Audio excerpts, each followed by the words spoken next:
आप सोच भी नहीं सकते कि कोई अमेरिकी जहाज पाकिस्तान में अगवा भी हो सकता है, वो भी ऐसा जिसमें अमेरिकन ही नहीं, इंडियन, ब्रिटिश और दुनिया जहान के मुसाफिर सवार थे। पाकिस्तान की तारीख का एक ऐसा वाकया जिसने पूरी दुनिया को हिला कर रख दिया। दुनिया भर की नजरें कराची पर थीं, जिसके एयरपोर्ट पर ये बदकिस्मत जहाज खड़ा था। Pan Am jet in Karachi. For God's sake, do something. Incident in Pakistan. Failure of the airport security system. The government has suspended several airport security officials. Hijacking. Pan Am Flight 73. John Sheehan, CBS News, Karachi.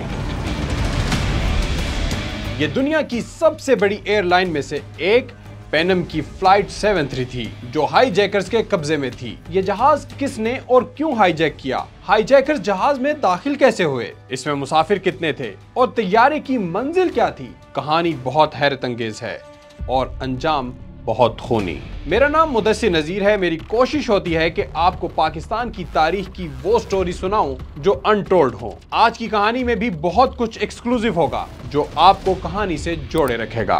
तो रफ्तार को subscribe करें और चलें मेरे साथ और सुने पाकिस्तान की तारीख की सबसे खौफनाक हाईजैकिंग की कहानी रफ्तार की जुबानी।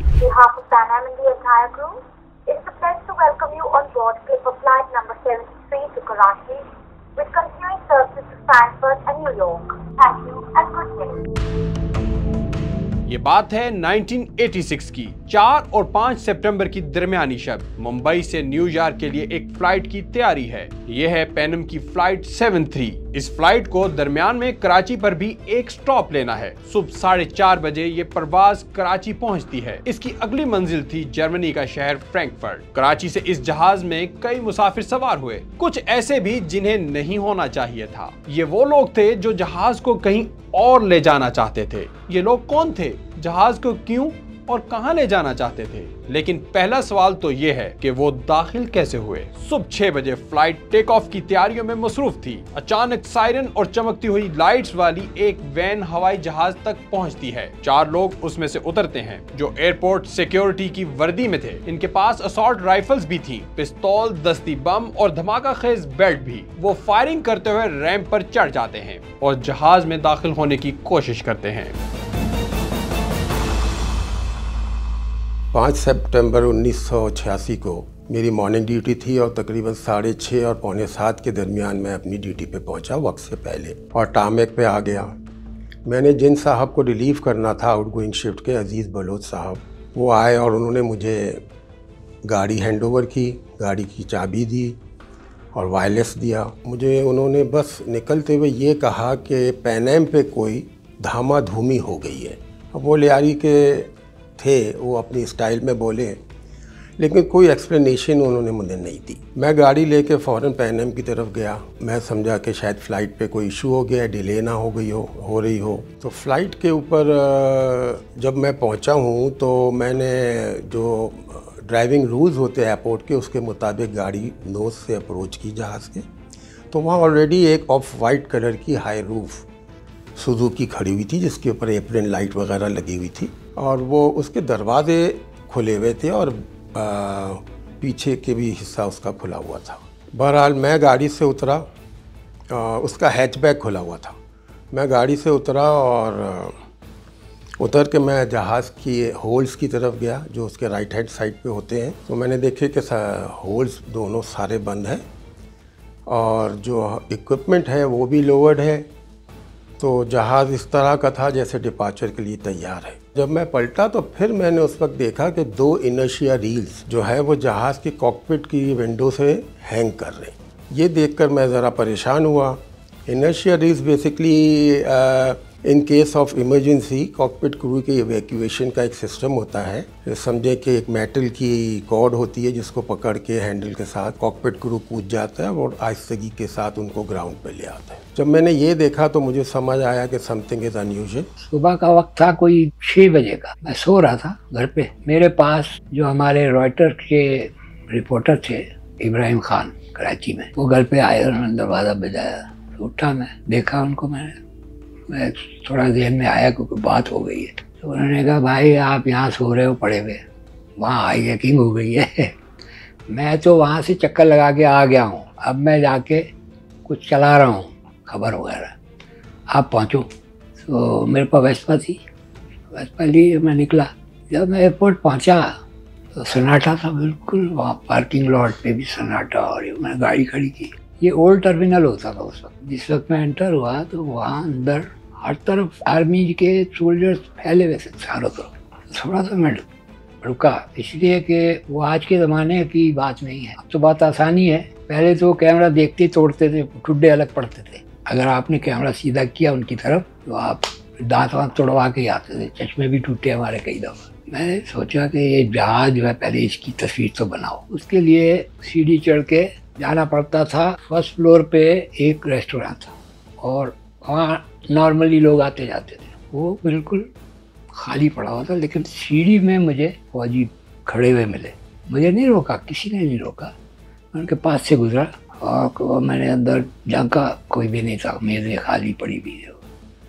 उसके बाद फिर एक और फ्लोर पे जाके आप इसकी छत पे आ जाते थे एयरपोर्ट की। मैंने कहा ऊपर से चल के देखते हैं अगर तस्वीर बनती है। ऊपर गया तो ऊपर तो मज़ीद ऐसा लग रहा था मैदानी जगह, फौजी इधर भी उधर का, और कोई 8-10 लेटे हुए थे और बाकायदा उन्होंने अपने असलहे के साथ उधर सामने जहाज़ था कोई वहाँ से 300-400 फुट। पहले तो मैं जिसका थोड़ा खौफ सा था ना फौज का, लेकिन फिर मैंने कहा यार देखते हैं। अब जब यहाँ तक मैं आ गया हूँ अब ट्राई तो करना है। तो मैंने कैमरा सीधा किया, तस्वीरें बनाई मैंने जहाज़ की। फौजी थे, उन्होंने मुझे देखा। मैंने कुछ ज़्यादा से शॉट नहीं लिए, 4-5 शॉट जहाज़ के लिए। फिर मैं मुड़ा और मैंने देखा कि वो लेटे। मैंने सोचा यार ये एक तस्वीर तो ये भी बनती है, इसके साथ अगर मैं शॉट लूँ। फिर मैंने कहा अगर ज़्यादा लालच किया तो इससे भी जाऊँगा, ये तो सारा छीन लेना है। कन्फ्यूजन हुआ मुझे, लेकिन मैंने कहा एक शॉट ट्राई करो यार। पीछे खड़े होकर मैंने 2-3 शॉट लिए। मैंने 2-3 शॉट बनाए और मैंने कहा जाहिद हुसैन अब निकल लो। एयर होस्टेस की शदीद मुज़ाहमत के बावजूद हमला आवर जहाज में दाखिल हो चुके थे। अब इन्हें अपने टारगेट्स अचीव करने थे, लेकिन ये थे कौन? पैनम 73 को अगवा करने वालों का ताल्लुक था अबू नदाल तंजीम से। इस तंजीम ने 1969 में भी TWA फ्लाइट 840 हाईजैक करने का जिम्मा कबूल किया था। TWA फ्लाइट 840 को एक फलस्तीनी लड़की लैला खालिद ने हाईजैक किया था। लैला खालिद की दास्तान तो किसी थ्रिलर मूवी से कम नहीं थी। चलें उनका जिक्र फिर कभी सही। अभी आपको बताते चलें कि अबू निधाल क्या थी। ये तंजीम फतह इनकलाबी कौंसिल के नाम से भी जानी जाती थी। इस पर 1970 से लेकर 1980 तक कई हमलों का इल्जाम लगा। अबू निधाल 1974 में फलस्तीन लिबरेशन ऑर्गेनाइजेशन यानी यासिर अराफात की PLO से अलग होने के बाद बनी। इसका हदफ एक ही था, इसराइल को नुकसान पहुंचाना। पैन AM फ्लाइट 73 में जो लोग दाखिल हुए वो जहाज को कब्रस या फिर इसराइल ले जाना चाहते थे। हाईजैकर्स का मुतालबा था कि कब्रस और इसराइल में कैद 1500 फलस्तीनी अफराद को रिहा किया जाए। उर्दन के 41 साल जैद हसन अब्दुल लतीफ सफरानी इस सारी कार्रवाई को लीड कर रहे थे। तैयारी की एक मेजबान ने थोड़ा होशियारी से काम लिया।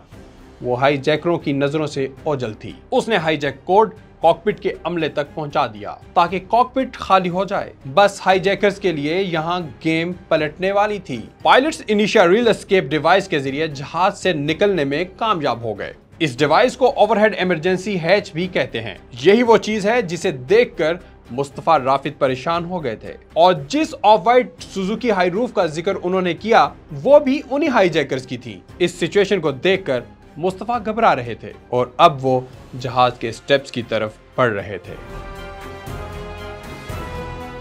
स्टेप तकरीबन मैं उसकी डोर के सामने खड़ा था, नीचे ग्राउंड के ऊपर। तो ऊपर एक हाईजैकर नमूदार हुआ। उसने ASF की यूनिफॉर्म पहना हुआ था, फेयर कॉम्प्लेक्शन था, 30 साल से कम उसकी उम्र होगी, एथलेटिक बिल्ड था, और उसने मुझे बड़ा फ्रेंटिक अंदाज में मुझे देख रहा था, जैसे एक आदमी गुस्से में भी हो, फ्रेंटिक भी हो, परेशान हो। मैं भी उसको देखता रहा।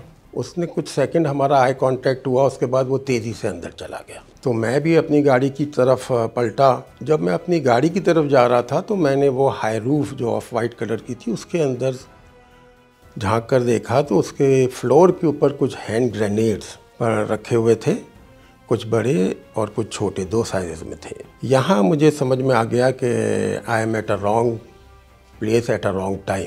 मैं फ़ौरन से अपनी गाड़ी में बैठा और एयरपोर्ट के ड्राइविंग रूल्स को वायलेट करता हुआ मैं जितनी देर तक जहाज़ के नीचे गाड़ी चलाता रहा, चला के और फिर मैंने लेफ़्ट टर्न लिया और जहाँ से जहाज़ का टैक्सी वे होता है वहाँ मैंने गाड़ी अपनी चलानी शुरू कर दी। रास्ते में एक ट्रैक्टर खड़ा था, जो एयरपोर्ट का ट्रैक्टर होता है, उसके ऊपर मैंने जाके ज़रा सा देखा तो उसके ऊपर बहुत सारा ब्लड लगा हुआ था और अभी टपक भी रहा था, बह रहा था। वहाँ मैंने ज़रा गाड़ी स्लो की और फिर मैं अपने ऑफिस, जिसको हम GOC कहते हैं, ग्राउंड ऑपरेशन कंट्रोल, वहाँ चला गया। वहाँ गया तो हमारे इंचार्ज उस वक्त शकील साहब थे, वो खड़े हुए थे और थोड़े टेंस भी महसूस हो रहे थे मुझे। तो मैं उनके करीब गया, मैंने कहा कि सर ये पैन एम पर क्या हुआ है? तो उन्होंने मेरे कान में आकर कहा कि हाईजैक हो गया है। Pan Am. Pakistan hijacking Flight 73, Karachi. अब खबर फैल चुकी थी। ये खबर फैलने की कहानी भी बड़ी दिलचस्प है। जाहिद हुसैन साहब ने अपनी खींची गई तस्वीर कैसे भेजी, ये जरूर सुनिए। तो मैं वहाँ से वेस्पा उठाई मैंने और मैं निकल गया।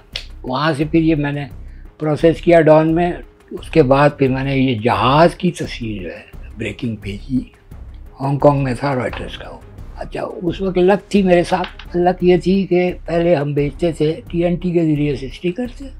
कुछ वाक़या हुआ, कोई एक आध तस्वीर बनती थी। फोटो ट्रांसमीटर नहीं था मेरे पास, लेकिन खुशकिस्मती से हमारा एक था स्टाफर आर्थर चांग, वो अफ़गानिस्तान गया हुआ था। वापसी में हांगकांग की उसकी फ़्लाइट थी कराची से, तो वो हमारे पास 2 दिन रहा। यहाँ हो रहे थे फसादात MKM के हवाले से, तो रोज़ मैं कुछ ना कुछ भेज रहा था। तो वहाँ जो फ़ोटो एडिटर था हमारा गैरी कैंपर, उसने चांग को कहा कि तुम ये ट्रांसमीटर कराची छोड़ दो, क्योंकि ये तस्वीर है, ये स्टोरी यहाँ से भी अब आ रही है, यहाँ है नहीं कुछ भी, ना इस्लामाबाद में था ना कराची में था। वो छोड़ गया था। उस पर तो फिर मौजे हो गई ना मेरी। मैंने 3-4 तस्वीरें प्रिंट बनाए और फिर मैं राइटर के दफ्तर गया। वहाँ फिर मैंने वो ट्रांसमिट की। टेलेक्स से मैसेज करते थे, कॉल आ जाती थी, उस पर फिर आप लगा देते थे। और वो ब्लैक एंड वाइट पिक्चर जो थी 8 मिनट लेती थी, और कलर जो थी वो फिर ज़रा 24 मिनट हो लेती थी। बीच में 1-1 मिनट का वक्फा आधा घंटा लगता था।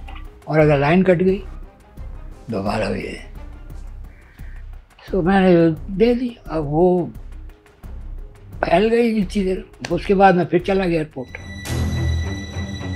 जब तैयारे का कंट्रोल हासिल करने वाले हाईजैकर जैद हसन अब्दुल लतीफ सफरानी को पता चला कि कॉकपिट का अमला तो फरार हो गया है, तब वो एयरपोर्ट हुकाम से बातचीत करने के लिए मजबूर हो गया। उसने पहले तो फर्स्ट और बिजनेस क्लास के मुसाफिरों को जहाज के पिछले हिस्से की तरफ जाने का हुक्म दिया और जहाज के पिछले हिस्से में मौजूद मुसाफिरों को आगे आने का कहा। अब उनका मुतालबा था कि पायलट्स को जहाज में दोबारा भेजा जाए, क्योंकि इस एक हरकत से हाईजैकर्स की सारी प्लानिंग का बेड़ा गर्क हो चुका था। अब उनकी घबराहट बढ़ती जा रही थी और मुसाफिरों की शामत आने वाली थी। तो मुझे एलोकेट कर दिया गया पैन एम कि अब आप इसी को देखें, ये हाईजैक हो गया है, तो हमारे ट्रैफिक की तरफ से मैं कोऑर्डिनेशन करूंगा। इसके बाद मुझे कहा गया कि आप पैन एम पे जाकर स्टैंड बाय हो जाए। तो मैंने जब गाड़ी अपनी पैन एम की तरफ ले गया तो पूरी विथ एयरक्राफ्ट की मेरे सामने थी और मुझे ऐसे महसूस हुआ कि हाईजैकर तो मुझे हर तरफ से देख रहे होंगे, तो ये मुझे सेफ़ पोजीशन नहीं लगी। तो मैं गाड़ी आगे जब ले जाकर और जहाज़ की टेल से तकरीबन 10 गज पीछे, 10-20 गज पीछे मैंने गाड़ी पार्क कर दी और वहाँ खड़ा हो गया। जब मैं वहाँ खड़ा था तो जहाज़ का R5 डोर हम कहते हैं, सबसे पिछला दरवाज़ा जो होता है जंबो 747 का, वो खुला और एक हाईजैकर तकरीबन पूरी बॉडी उसकी नमूदार हुई मेरे सामने और उसने पूरे एयरपोर्ट का जायज़ा लिया। जायज़ा लेने के बाद उसने मेरी तरफ देखा और थोड़ी देर तक देखता रहा। उसके चेहरे के ऊपर मास्क था और फिर उसने दरवाज़ा बंद कर लिया। फिर मैं एयरक्राफ्ट की उसी जगह पे टेल के ऊपर पोजीशन हो गया। पोजीशन होने के बाद मैंने तकरीबन कोई 10 मिनट गुजरे होंगे तो जहाज़ का लेफ़्ट साइड का डोर एक खुला, मुझे याद नहीं है ये कौन सा दरवाज़ा था, और उसमें से एक सैक सा गिरा। सैक जिसको गठरा कहें आप उर्दू में, डार्क ब्लू कलर का, और बड़ी ज़ोर से थर्ड की आवाज़ भी आई उसके गिरने की। तो मैंने फ़ौरन ही अपने ऑफिस GOC कॉल करके बताया कि भाई जहाज़ से कोई सैक गिराया गया है और वो ज़मीन पे पड़ा हुआ है। तो वहाँ से मुझे उन्होंने कहा कि आइडेंटिफाई करो क्या चीज़ है। तो मैंने उनको कहा कि मुझे तो गठरी नुमा कोई चीज़ नज़र आ रही है और उससे ज़्यादा मैं नहीं बता सकता। खैर खामोशी हो गई वायरलेस के ऊपर हमारे VHF पे। उसके कोई कुछ 10 मिनट बाद 15 मिनट बाद एक एम्बुलेंस बड़ी तेज़ी से दौड़ती हुई, पहले वो रॉन्ग चली गई, फिर उसने मेरी तरफ आया, मेरे से गाड़ी के पीछे से घुमाता हुआ वो जाके उस गठरे के पास उसने गाड़ी रोकी। उसमें से पैरामेडिक्स उतरे और तब मुझे पता चला कि वो एक डेड बॉडी थी जब उन्होंने उसको स्ट्रेचर पे डाला। हाईजैकर्स ने किसी एक पैसेंजर को शूट करके और उसको ऊपर से गिरा दिया था। अब ये सारा कुछ हुआ, उसके बाद ये एम्बुलेंस ये लेके चली गई। कीनिया में पैदा होने वाला राजेश कुमार बहुत खुश था। वो कैलिफोर्निया की हंटिंगटन बीच का रिहायशी था। उसे हाल ही में अमेरिकी शहरियत मिली थी और वो अपनी दादी के साथ अमेरिका का सफर कर रहा था, लेकिन यही जहाज हाईजैक हो गया। पायलटों के फरार के बाद हुकाम को 30 मिनट दिए जाते हैं और मुतालबा किया जाता है कि पायलट्स को वापस जहाज में भेजा जाए। जो वक्त गुजर रहा था, पायलट्स के आने की उम्मीद कम हो रही थी। तब हाईजैकर जैद हसन अब्दुल लतीफ सफरानी राजेश कुमार की सीट के पास रुकता है और उसे घसीटता हुआ हवाई जहाज के अगले दरवाजे के पास लाता है। राजेश को बस अब मौत नजर आ रही थी। 30 मिनट गुजर गए, पायलट्स नहीं आए और फिर गोली चलती है। राजेश कुमार की जिंदगी का सफर यहीं खत्म हो जाता है। राजेश कुमार की यही लाश थी जिसे मुस्तफा राफिज सरहंदी ने अपनी आंखों के सामने गिरते देखा। पाकिस्तानी जो उस जहाज में यहाँ से कुछ 40-46 के करीब पाकिस्तानी चढ़े थे, तो उनके जो जानने वाले या रिश्तेदार थे, जब ये खबर चली होगी तो परेशानी में एयरपोर्ट गए हैं उनके मालूमात के लिए, कहाँ हैं, क्या किधर है। काउंटर्स PIA के, इसके उसके सिविल एविएशन के, वो रश था उनका और परेशान लोग थे, कुछ 1-2 रो भी रहे थे।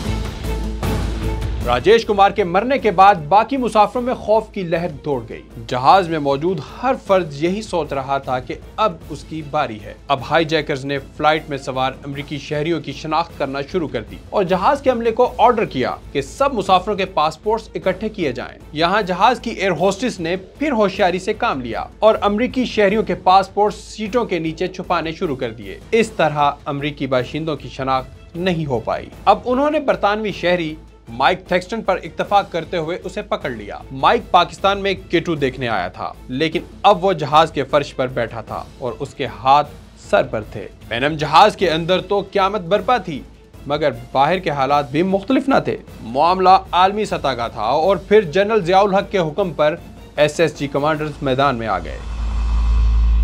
अब मैं आहिस्तगी से जब पैनम को क्रॉस करने लगा टेल साइड से, तो मैंने देखा कि एक हाईजैकर गन लेके और ज़मीन पे बैठा हुआ है, डोर खुला हुआ है, अगला दरवाज़ा, और वो गन उसने नीचे पॉइंट की हुई है और एक नीचे वेल ड्रेस्ड ऑफिसर थे जो मेगाफोन से उससे बात कर रहे थे, कम्युनिकेट कर रहे थे। खैर मैं गाड़ी चलाता हुआ थोड़ा सा आगे गया हूँगा तो एकदम से फायरिंग हुई। उस हाईजैकर्स ने फायर कर दिया।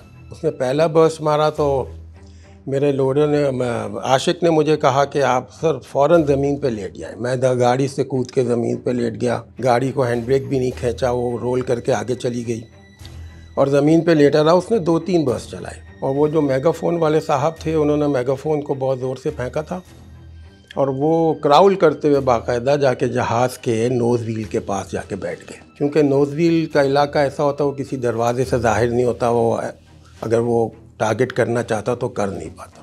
मैंने भी देखी कि फायरिंग रुकी है और वो जो बुलेट्स थी वो हमसे कोई 10 गज दूर जो है वो टामेक पे लग के और रैकोशे होती थी और जाके पीछे फायर स्टेशन था सिविल एविएशन का, उसकी छत पे जाके लग रही थी जो कि मेटल की छत थी। तो और कुछ अजीब व गरीब आवाज़ें आ रही थी।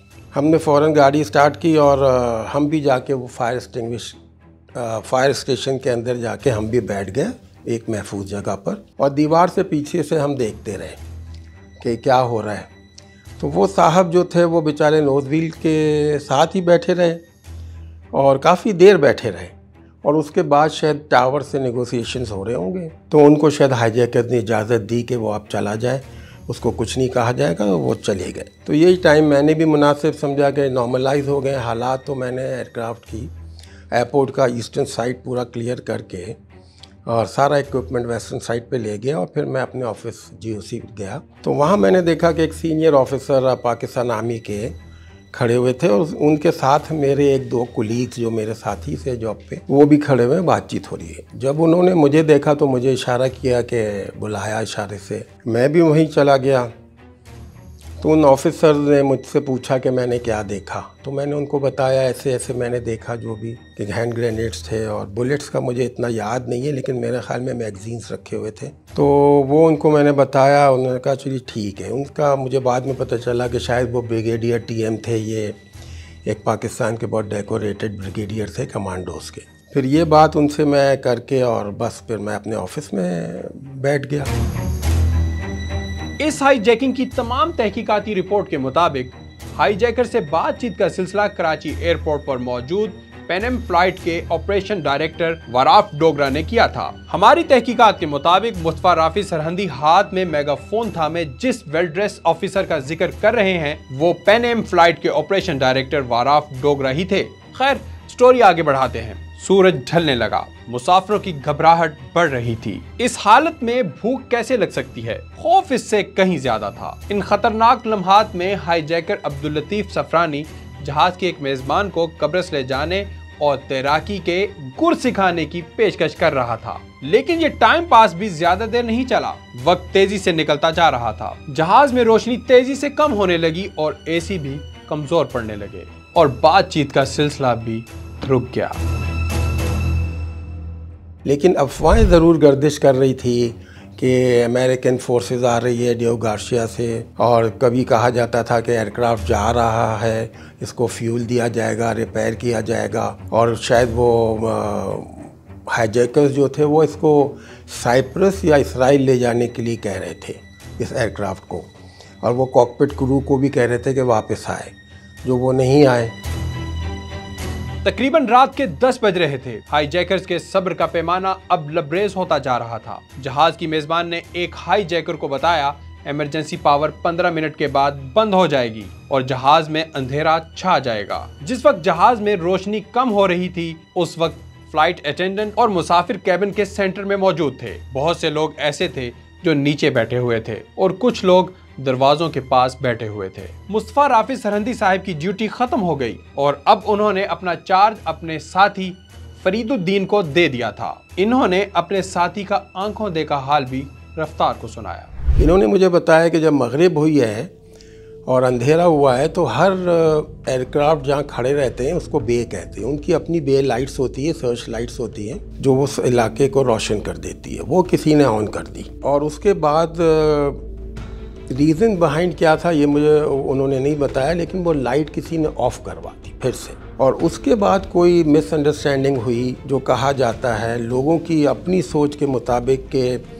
कुछ साए जहाज़ के ऊपर ऐसे पड़ रहे थे कि शायद हाईजैकर समझे कि उनके खिलाफ कोई ऑपरेशन शुरू होने वाला है। जो एम्बिग्विटी हुई वो यहाँ से हुई कि जो कॉरिडोर मतलब गॉसिप है वो ये है कि जहाँ वेस्टर्न साइड के ऊपर एक रोड चलती है जो पहलवान गोट से आती है एयरपोर्ट के पीछे से, वहाँ गाड़ियाँ चल रही थी और उनकी जो हेडलाइट्स वगैरह थी उसकी वजह से साए बहुत लंबे और दराज एयरपोर्ट के ऊपर नज़र आते हैं, क्योंकि एयरपोर्ट तो एक चटियल मैदान होता है। तो वो साए जब जहाज़ के ऊपर पड़े हैं तो हाईजैकर्स ये समझे कि शायद उनके खिलाफ कोई ऑपरेशन होने वाला है और कुछ व्हीकल्स उनकी तरफ आ रही है। तो उन्होंने पहले 2 हैंड ग्रेनेड्स अंदर ब्लास्ट किए जिसकी आवाज़ बाहर आई है और लोगों ने ऑरेंज फ्लेम्स भी देखे, और उसके बाद फिर जो है जहाज़ के दरवाजे खुले। उसमें से कुछ तो इमरजेंसी स्लाइड्स जो होती है एयरक्राफ्ट के अंदर वो तो डिप्लॉय हुई, लेकिन कुछ नहीं भी हुई और पैसेंजर बहुत सारे कूद गए जहाज़ से।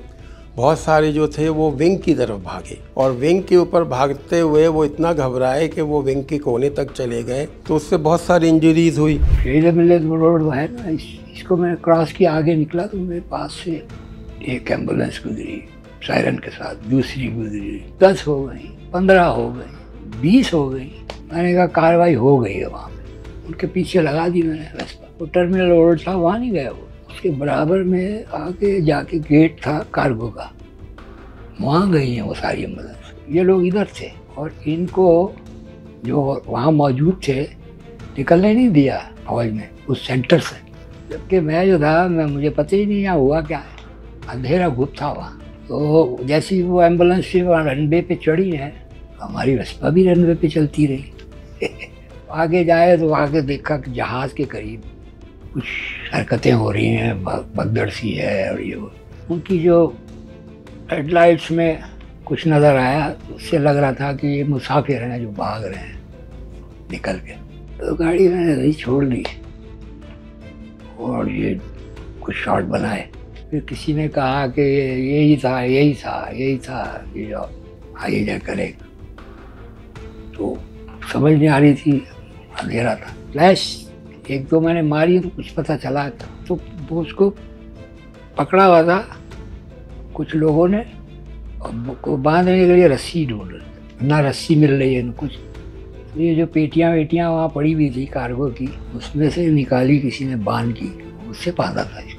ये थे हाईजैकर्स, ये भी उनके साथ उतर आए नीचे और उन्होंने भी बीच में आके उनके एक ऐसा मतलब फ्री फॉर ऑल जैसी सिचुएशन उन्होंने मुझे बताई कि थी। हाईजैकर्स भी फायरिंग कर रहे थे, लोग भाग दौड़ रहे थे, लोगों को गोलियां लग रही थी। और ये जब पैसेंजर्स बेचारे भागते हुए टर्मिनल की तरफ आए तो इन्होंने एएसएफ वालों को जब देखा तो ये वापस उलट पलट के फिर भागने लगे। ये समझे ये भी हाईजैकर्स हैं, क्योंकि हाईजैकर्स ने भी एएसएफ का यूनिफॉर्म पहना हुआ था। तो ये भी एक मिसअंडरस्टैंडिंग हुई। और जो एयरक्राफ्ट के ऊपर जो सबसे पहले रिस्पॉन्ड किया इस अर्जेंसी में, वो किया एटीएस ने, anti terrorist squad of Karachi Sindh police. वो उनके 2 ऑफिसर्स कहते ऊपर चले और उन्होंने अपनी हैंडगन से 1 या 2 हाईजैकर्स को शूट डाउन किया। लेकिन बाकी हाईजैकर्स जो थे वो टारमेक पे आ चुके थे और फायरिंग होती रही, लेकिन ज़्यादातर को जख्मी हालत में पकड़ लिया गया।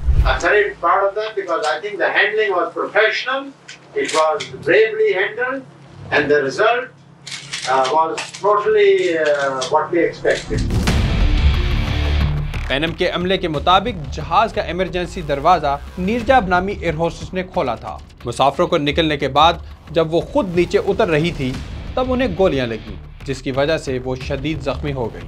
उन्हें फौरन अस्पताल पहुंचाया गया, मगर वो बच न सकी। नीरजा की इस बहादुरी पर उन्हें पाकिस्तान ने भी सबसे बड़े सिविल एजाज तमगा पाकिस्तान से नवाजा था। इंडिया ने भी अपना सबसे बड़ा एजाज अशोक चक्र दिया। 17 घंटे जारी रहने वाली इस हाई जैकिंग में कुल 21 लोगों की जान गई और 120 अफराद जख्मी हुए। पकड़े जाने वाले हाई जैकर्स में अब्दुल लतीफ के अलावा वदूद मोहम्मद हफीजुल तुर्की, जमाल सईद अब्दुल रहीम, मोहम्मद अब्दुल्ला खलील हुसैन और मोहम्मद अहमद मुनव्वर शामिल थे। 6 जुलाई 1988 को यानी वाक़े के तकरीबन 2 साल बाद पाकिस्तान ने इन तमाम कैदियों को सजाए मौत सुनाई। बाद में यह सजा उम्र कैद में बदल दी गई। मई 2005 में अब्दुल लतीफ को अमेरिका के हवाले कर दिया गया, जहां उसे 160 साल कैद की सजा दी गई। बाकी हाईजैकर्स पाकिस्तान ने 2008 में फलस्तीन के हवाले कर दिए। वहां से कहां गए कुछ नहीं पता। आज ये चारों FBI की मोस्ट वांटेड लिस्ट में मौजूद हैं। कुछ साल बाद FBI ने इन चारों हाईजैकर्स की एज प्रोसीड तस्वीरें भी शाया की। इन पर $5-5 मिलियन इनाम है, लेकिन वो आज तक नहीं पकड़े गए। इस पूरे वाक़े में सबसे ज्यादा तनकीद जिनके किरदार पर होती है वो पायलट्स थे। अगर वो जहाज को छोड़कर ना जाते तो शायद 21 कीमती जानें बचाई जा सकती थी, शायद।